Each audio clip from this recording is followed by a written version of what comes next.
Automobile accidents, police and civilian firearms. In fact, in 1997, I can tell you because I was living in the US at the time, 1997 was the first year that more people had died through accidental firearm incidents than through automobile accidents in the US. Now, just as a side, you got any idea what kind of numbers we're talking about here? So that's very slight. So say it's the same number. Any idea how many people died from automobile accidents in the US? And this is 1997.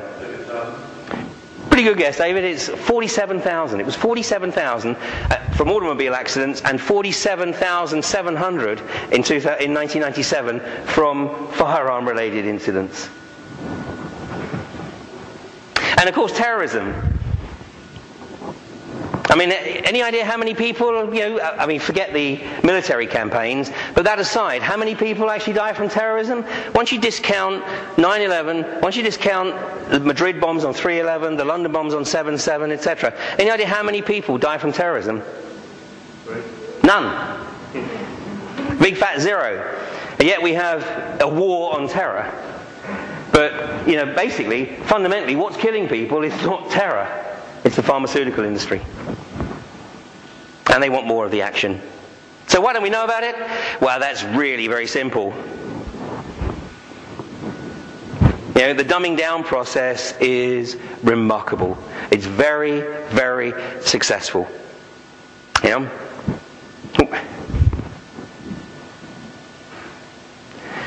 couple of weeks ago, about 4 weeks ago, on BBC One, I think it was 8:30 in the evening, on BBC One, there was a program which was the BBC doing a bit of balanced reporting, and it was presenting the case for a DNA database.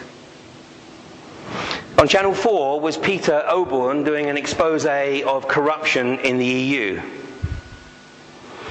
On ITV was Coronation Street. Now, which of those programs? Forget it, you know the answer. And people are starting to realize and ask questions, even in semi-mainstream media, about the impact of food. This dumbing down process, coupled with a dire reduction in food quality, is taking its toll. This is the New Scientist, the all-American high. Can fast food alter your brain in the same way as tobacco and heroin? Well, I've got to tell you that it's actually nearly 30 years since my first experience of realizing that food impacts on behavior. And at the time, I was a young training officer with Schlumberger. And we had an apprentice there who, at the time, he was a punk. I mean, he came in, to work every day dressed like a punk, which was not a problem. He was a wonderful character. I mean, I've always worked on the basis that, I want people working in my teams who have, some drive. My basic principle is it is far easier to rein in a bucking bronco than it is to try and kickstart a dead donkey. Well, this guy was a serious bucking bronco. And I didn't want to lose the guy, but, his behavior was unpredictable, to say the least. Anyway, we had a company doctor, and I went to speak to this company doctor, and I sat and listened to him, and he went on for me about 20 minutes saying how he believed that if he could get this guy to change his diet, it would change his behavior. And I sat there thinking, yeah, right. Anyway, I had a lot of respect for this particular doctor, and I persuaded this young man to come in to see the doctor with his mother. And I told him basically this was his last chance. I mean, if this didn't work out, there was no way the company was going to be able to keep him on the payroll. Anyway, he came in and he agreed to abide by the diet plan that this doctor, this is 1979, that this doctor put in front of him. I kid you not, 6 weeks later, I didn't recognize that young man. And he didn't recognize himself either. And this is totally without any medication. It was totally on the basis of whatever that doctor had recommended as change of diet. And that was my first experience. I just logged it. It was at the time it was no more than that. I just logged it. But I recognized that there was a link. This was from the Daily Mail just a few days ago. EU ethics experts are expected to call for a ban on clone farming amid concern over animal welfare. But look at this piece here. This is so significant. The US Food and Drug Administration is expected to give approval for the sale of clone animal food without labelling in the next few weeks. This is another part of the Codex. The Food Labelling Committee is the responsibility of the Canadians, very close obviously to the US. A lot of pressure from the US. And if we know that food that is labelled has an effect on behaviour, what the hell are we going to do when we have no idea what crap we're eating? I mean, this is how the organic farming is being put under threat.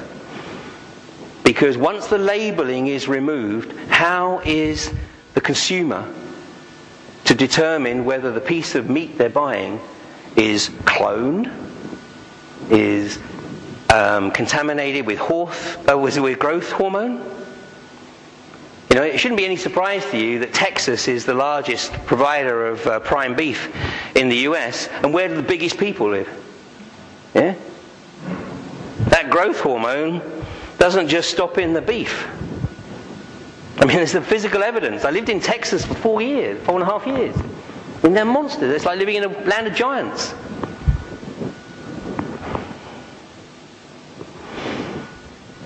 Thank God Ritalin wasn't around when my young apprentice had his problems. But this is an extremely pernicious drug. This was in the Daily Mail. Literally, I think this was the beginning of the week. And, you know, here we have a situation, again, where the media are telling us what's going on. Look at the headline here, the sub-headline. Thousands of hyperactive children are being given Ritalin, which can stunt growth, or even the schizophrenic drugs. Are they victims of greedy drug firms and doctors too quick to diagnose a condition many say doesn't exist? In the US right now, and this is actually quoted in this article, the article's here if anybody wants to take a look at it. In the US, 10% of all school-aged children are prescribed Ritalin. 10%. 10%. And it's increasing in the UK. From this article again, perhaps most disturbing is the suggestion that ADHD is nothing more than the invention of pharmaceutical companies who have used clinical trials to create a disease that can be treated with their drugs. Last year, the NHS spent 28 million on Ritalin alone. Now, Ritalin is a stimulant. I mean, basically, it's likened to cocaine. I mean, we'd be mortified if any parent gave their kids cocaine. But this is effectively what we're doing. In fact, the doctors actually don't understand how Ritalin works because it's a stimulant, yet it has the opposite effect. It calms them down. And some of you may have seen a Panorama broadcast a few weeks ago where they were talking to families that were prescribing Ritalin. And this mother of a hyperactive young girl said, you know, well, yeah, it's nice to actually sort of see her calm and sitting at the table, but it's not my daughter. It's not my daughter. We're condemning these kids to a life of prescribed drugs. You know, we are, basically, it is becoming a zombie nation. And we're cutting away the possibility of any spiritual connect at any juncture in their life. Which, of course, is by design. And for the adults, then it's Prozac.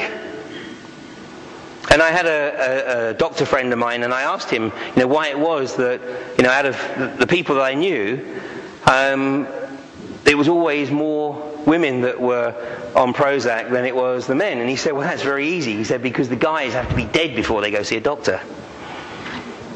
He said, whereas the women are much more comfortable to go see their doctor, and the doctor is just too quick to prescribe Prozac.